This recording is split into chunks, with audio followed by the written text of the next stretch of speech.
गुरुवर प्रणाम। मैं संजय कुमार। गुरुवर आप लोगों से बहुत ही मन को खुश करने वाला और बड़ा सुकून पहुंचाने वाला अनुभव मिल रहा है। आप लोगों का काफ़ी समर्थन मिल रहा है, लेकिन मैं चाहता हूं कि और अधिक से अधिक लोगों के बीच इस वीडियो को ले जाइए। पीछे कुछ गुरुवर ने कहा कि बिहार में पंचायत का चुनाव है, वीडियो देख नहीं पाते हैं। बोले वो तो आपके जब सब्सक्राइब कर दिया चैनल तो आप जब चाहेंगे देख लेंगे। लेकिन एक अपने अनुभव से आपको बताना चाहूँगा, आप सभी शिक्षक हैं, आपकी पारिवारिक जिम्मेवारियां हैं, सामाजिक दायित्व है, स्कूल की बहुत सारी जिम्मेदारियां हैं और समय सीमित है। इसके बीच से आपको समय को ठीक से समय प्रबंधन करना होगा। इसके लिए घंटा भर भी कम से कम अगर आप निकाल लेते हैं तो बड़े काम की चीज़ हो जाएगी। और धीरे धीरे जब आप इसकी तैयारी करते रहेंगे और पाठ्यक्रम आएगा, रेगुलर क्लास होने लगेगा, सब काम छोड़ के तो आप तैयारी नहीं करेंगे। तो सहजतापूर्वक ऐसा कोर्स मॉड्यूल बनाया गया है कि आप सहजतापूर्वक इस वीडियो को लीजिए और एक कागज़ कलम रखिए और चीज़ों को समझते चले जाइए। फिर आपकी तैयारी बिल्कुल मुकम्मल हो जाएगी। लेकिन आप सोचेंगे कि एक बार देख लेंगे वीडियो और कर लेंगे तो नहीं, मना स्थिति नहीं बनेगी। और किसी भी प्रतियोगिता परीक्षा के लिए सबसे ज़रूरी है कि मानसिक तैयारी उसको बनाइए।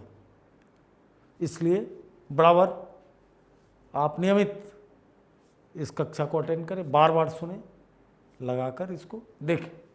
चलिए, एक शिक्षक को शिक्षा की गुणवत्ता बनाए रखने के लिए विद्यार्थियों से कैसा व्यवहार करना चाहिए, कि शिक्षा की क्वालिटी बनी रहे तो कैसा व्यवहार करना चाहिए। तो इसके विकल्प को देखिए। लोकतांत्रिक व्यवहार करना चाहिए, सहानुभूतिपूर्वक व्यवहार करना चाहिए, सभी विद्यार्थियों को सीखने सिखाने की प्रक्रिया में शामिल करना चाहिए। यानी जब जॉन डीवी ने किताब लिखी थी शिक्षा और लोकतंत्र, लगभग 100 साल से ऊपर हो गया जॉन डीवी के उस काम को। बहुत बड़े शिक्षाविद हुए, बीएड में आपने पढ़ा भी होगा जॉन डीवी का, शिक्षा और लोकतंत्र। तो शिक्षा को सबसे ज़रूरी है लोकतांत्रिक होना। लोकतांत्रिक इस उद्देश्य से होना चाहिए कि सबको लगे कि मेरी सहभागिता है। कक्षा में कोई भी बच्चा आपसे छूटे नहीं, उसको लगे नहीं कि शिक्षक हमारे प्रति ध्यान नहीं देते, वो नैराश्य भाव में घर न जाए। यकीनन अगर उसे, ठीक है, हर बच्चा हर उद्देश्य के लिए बना है। हम कभी भी, आप बाजार में पेड़ा देखते हैं, किसी के दुकान में पेड़ा बढ़िया, किसी के रसगुल्ला, तो पेड़े को रसगुल्ले से नहीं कंपेयर कर सकते। आप ये कह सकते हैं कि इसका पेड़ा अच्छा है। जैसे बिहार में, हमारे दिल्ली में जो मदर डेयरी है, बिहार की जो डेयरी का जो पेड़ा है वो बहुत ही स्वादिष्ट है। तो है कि और दुकानों से अच्छा है। रसगुल्ला हो सकता है उसके दुकान का अच्छा हो। ठीक उसी तरह से लीची को आम से नहीं तुलना कर सकते। लीची के अपने गुणधर्म है, आम के अपने गुणधर्म है। तो बच्चे अलग अलग जगह से आते हैं, अलग परिवेश है, परिस्थितियां हैं, और कौन कल को क्या हो जाएगा हम आप नहीं जानते हैं। भविष्य की तमाम संभावनाएं लिए हुए हो। इसलिए ये मत सोचे, सबको लोकतांत्रिक तरीके से देखें, सबका पार्टिसिपेशन कराएं। उसको अरुचिकर भी लग रहा है तो उसके अंदर रुचि पैदा करें। ये नहीं मान ले कि आवारा होगा।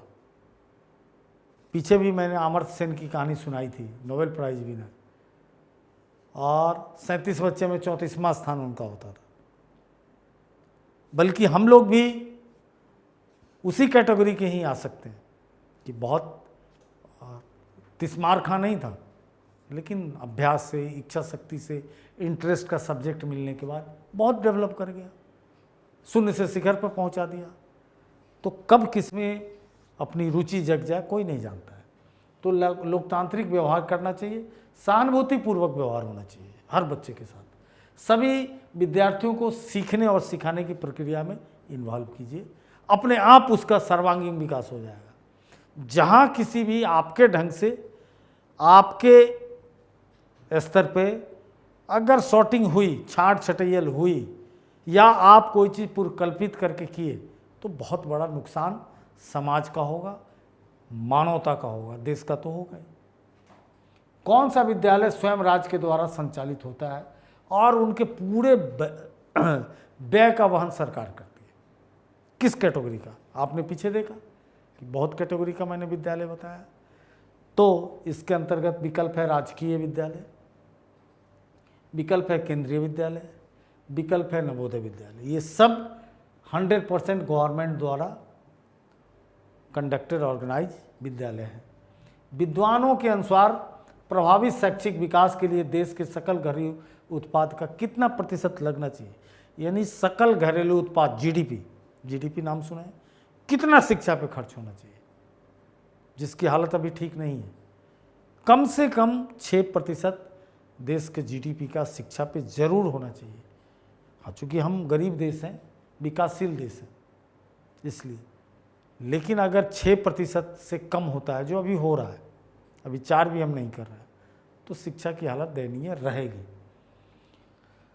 समुदाय की विद्यालय में सहभागिता किस प्रकार होती है? कम्युनिटी आपके साथ कैसे इन्वॉल्व करता है? तो बड़ा सीधा सा इसका मामला है कि विद्यालय में अपने बच्चों को छोड़कर विद्यालय को श्रम, धन और संसाधन उपलब्ध करा के निर्णय करने की प्रक्रिया में साझेदार बनाकर, यानी सभी सही हैं। कैसे आप कम्युनिटी को इन्वॉल्व करेंगे? बहुत सारे राज्यों में एक सुविधा है कि कोई आदमी रिटायर शिक्षक है, रिटायर पुलिस ऑफिसर है, कुछ भी है, और वो गांव में चला गया, उससे पूछा जाता है कि अगर आप सेवा कर सकते हो तो 1 घंटा करें। बहुत सारे ऐसे स्कूल हैं जहाँ कोई फौज से गया हुआ है, वॉलीबॉल टीम बना दिया, फुटबॉल टीम बना दिया, कोई बहुत ब्रिलियंट प्रोफेसर है फिजिक्स का, मैथ का, गया बच्चों को वो सिखा दिया। तो श्रमदान, बहुत सारे काम है छोटे छोटे जो लोगों के श्रमदान से हो गया कि 10 लोग मिल के आए, इस काम को विद्यालय का कर दिया। तो ये परंपरा जिस समाज में, जिस स्कूल में है, वो उन्नति करता है। अगर आप समाज से सहयोग मांगेंगे तो शिक्षा के नाम पे बहुत खुशी से सहयोग मिलता है। नेक्स्ट, विद्यालय शिक्षा समितियों के गठन पर विशेष बल क्यों दिया जाता है? क्यों कि हर जगह सरकार चाहती है कि विद्यालय शिक्षा समिति बने, पेरेंट टीचर मीटिंग हो, अभिभावक बच्चों का मिलन होना चाहिए। ऐसा क्यों? तो विकेंद्रीकरण के लिए, विद्यालय प्रबंधन के लिए, सामुदायिक सहभागिता के लिए। ये तीनों विकल्प सही हैं। विद्यालय शिक्षा समिति किस निकाय द्वारा चुना गया वैधानिक संगठन है? तो कौन चुनता है? तो बट नेचुरल है, ग्राम पंचायत में किससे चुना जाता है कि जो पंचायत मेंबर्स हैं, जो वार्ड मेंबर्स हैं, उससे ये कमेटी बनती है। ये बहुत पुरानी परंपरा है। गुरुवर जब इतिहास देखेंगे तो चोल साम्राज्य के समय से ही था कि हर चीज़ की अलग कमेटी थी। तो ग्राम पंचायत और नगर पालिका, ये दोनों वैधानिक संस्था हैं, तो इन दोनों के सहयोग से ये बनता है। विद्यालय शिक्षा समिति विद्यालय के किससे जोड़ने की भूमिका निभाता है? तो समुदाय से, कम्युनिटी इंटरेक्शन होता है यहाँ पे। न परिवार न शहर, विद्यालय को किससे जोड़ता है? समाज से जोड़ देता है। समाज का मतलब समुदाय से, थोड़ा फर्क है। समाज एक बड़ा समूह है, उससे कट के एक समुदाय, एक समूह बनता है, तो समुदाय से। केंद्र सरकार द्वारा अनुसूचित बच्चों को मुफ्त एवं अनिवार्य शिक्षा का अधिकार अधिनियम 2009 को लागू करने के लिए बिहार सरकार द्वारा कौन सी नियमावली बनाई गई? तो बिहार राज्य मुफ्त एवं अनिवार्य शिक्षा नियमावली। चूँकि केंद्रीय लिस्ट में बना, उसके बाद बिहार को अपना मैनुअल बनाना पड़ा, उसी के आधार पर इसने बनाया मुफ्त एवं अनिवार्य शिक्षा नियमावली। नेक्स्ट, बिहार राज्य मुफ्त एवं अनिवार्य शिक्षा नियमावली 2010 के प्रबंध समिति के कुल सदस्यों में से कितने प्रतिशत सदस्य बच्चों के माता पिता या अभिभावक होंगे? तो 75% उसमें माता पिता और अभिभावक की हिस्सेदारी होनी चाहिए, तब तो डेमोक्रेटिक होगा। उसके अभिभावक शिक्षक संघ के प्रमुख कार्य कौन से हैं? यानी पेरेंट टीचर एसोसिएशन के प्रमुख कार्य कौन से हैं? विचार विमर्श करना कि कैसे क्या समस्या है, बच्चों की क्या समस्या है, स्कूल की क्या समस्या है। दूसरा, विद्यालय की आवश्यकताओं में सहयोग करना, डिसीजन में आपको मदद करना। तो ये सारी चीज़ें मिला के क्या करता है, जैसे ही कम्युनिटी का इतना इन्वॉल्वमेंट, लेकिन पॉजिटिव रास्ते से, पॉलिटिक्स से नहीं होना चाहिए। अगर हुआ तो शिक्षा ज़्यादा लोकतांत्रिक होगी। जैसे कुछ विकसित देशों में, जैसे फिनलैंड की शिक्षा बहुत ही लोकतांत्रिक और उच्च कोटि की है। उसका कारण यही है कि इन्वॉल्वमेंट पॉजिटिव होना चाहिए। अब ऐसा नहीं कि किसी का टांग खिंचाई के लिए कोई जाए। त्रिस्तरीय पंचायती राज प्रणाली की स्थापना कब की गई थी? 3 टियर जो अभी चल रहा है, उसकी स्थापना कब की गई थी? तो 1993 में की गई थी। संविधान के किस संशोधन द्वारा यह काम किया गया था? तो संविधान के 73वें और 74वें दोनों संशोधन को अच्छी तरह याद रखेंगे। 73वें संशोधन के द्वारा इस कार्य को किया गया था, कहाँ? ग्राम पंचायत में। और 74वां संशोधन कहाँ का है? तो नगर निगम, नगर निकाय के लिए बना है। शहरी नगर पालिका और जो भी शहरी, जो शहर जिस लेवल का है, नगर निगम हो, उसके लिए म्यूनिसिपल कमेटी हो, तो वो है 74 संशोधन और 73 है ग्राम पंचायत। चलिए नेक्स्ट, त्रिस्तरीय पंचायती राज प्रणाली का मूल उद्देश्य क्या है? तो जनता को में स्थानीय विकास, प्रशासन में अधिक से अधिक भागीदारी, माध्यमिक शिक्षा। नहीं, क्या है?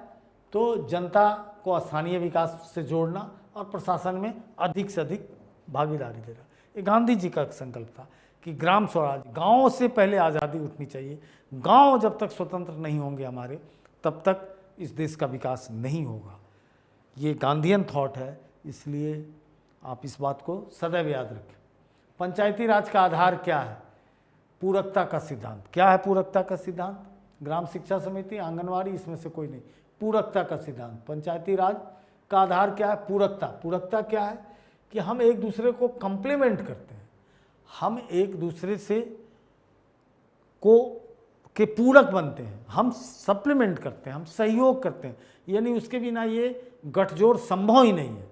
तो क्या है बेसिकली मूल फिलॉसफी क्या है? पूरकता। क्यों जोड़ा गया? पेरेंट, अभिभावक, जो कह लीजिए शिक्षक, स्कूल, सबके बीच एक समन्वय होगा तो एक दूसरे की कमी को, एक दूसरे में को जहाँ दिक्कत होगी वहाँ मदद करेगा। पुस्तक डी स्कूलिंग सोसाइटी के लेखक कौन है? बहुत अच्छी किताब है डी स्कूलिंग। अभी हम सब स्कूल की बात कर रहे हैं, इस किताब पे भी कभी चर्चा करूँगा। इवान इलिच बहुत बड़े एडुकेशनिस्ट हैं, उनकी किताब है। मोरिया मोंटेसरी बहुत बड़ी एडुकेशनिस्ट है, उनकी किताब है ग्रहणशील मन। उमा भास्कर भी बहुत बड़ी है, कृष्ण कुमार हमारे समय के हैं, लेकिन डी स्कूलिंग सोसाइटी के लेखक है इवान इलिच। आज विश्व भर में शिक्षा की आधारशिला क्या है? तो कक्षा होगा, फिर तब शिक्षक होंगे, फिर तब व्यवस्था, मतलब स्कूल बनेगी तो पहले कक्षा बनना जरूरी है। तो कक्षा बेसिक यूनिट है। श्री अरविंद आश्रम अंतर्राष्ट्रीय शिक्षा केंद्र भारत में कहाँ स्थित है? तो अरविंदो आश्रम पांडिचेरी में है। अरविंद खूब बहुत बड़े शिक्षाविद थे। एक तरह से सिविल सर्विस की नौकरी छोड़कर अरविंदो बड़ौदा राज्य में गायकवाड़ों के साथ वो शिक्षा मंत्री के रूप में ही काम किए। उसके बाद वो क्रांतिकारी हो गए भारत माता के लिए। अंत में फिर वो ब्रिटेन के उपनिवेश को छोड़कर पांडिचेरी चले गए, पुडुचेरी चले गए, जो फ्रांस की कॉलोनी थी, वहाँ रहे, बहुत बड़ा आश्रम बनाया और बहुत बड़ा उनका योगदान है। अपने देश के बहुत बड़े आध्यात्मिक संत कह लीजिए के रूप में अरविंदो का है, और वो वहाँ स्थित है अंतर्राष्ट्रीय शिक्षा केंद्र, जिसका बहुत वैश्विक स्तर पर पहचान है। इस तरह से गुरुवार आज की कक्षा को मैं यहीं विराम दे रहा हूँ और पुनः आपसे आग्रह कर रहा हूँ चैनल को सब्सक्राइब करें और बेल आइकन का बटन दबाएं। धन्यवाद। Contact email straightforwardclasses@gmail.com. Phone number 90130111749. WhatsApp 8800740094.